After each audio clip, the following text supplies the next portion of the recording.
वसुदेवसुतं देवं कंसचाणूरमर्दनं देवकी परमानन्दं कृष्णं वन्दे जगद्गुरुम् अतसी पुष्पसङ्कासं हारनूपुरशोभितं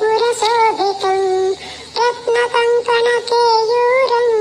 कृष्णं वन्दे जगद्गुरुम् कुटिलालकसंयुक्तं पूर्णचन्द्रनिभाननं तुलसत्कुण्डलधरं कृष्णं वन्दे जगद्गुरुम् मन्दारगन्धसंयुक्तं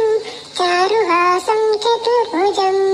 बर्हिपिञ्चावचूडाङ्गं कृष्णं वन्दे जगद्गुरुम् उत्फुल्लपद्मपत्राक्षं नीलजीमूतसन्निभं यादवानां शिरोरत्नं कृष्णं वन्दे जगद्गुरुम् रुक्मिणीकेलिसंयुक्तं पीताम्बरसुशोभितम्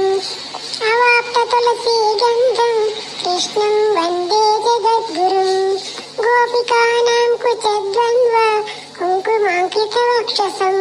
श्रीनिकेतं महेश्वासं कृष्णं वन्दे जगद्गुरुम् श्रीवत्साङ्कं महोरस्तं वनमालाविराजितं शङ्खचक्रधरं देवं कृष्णं वन्दे जगद्गुरुम् कृष्णाष्टकमिदं पुण्यं प्रातरुद्धाय पठेत् कोटिजन्मकृतं पापं स्मरणेन विनश्यति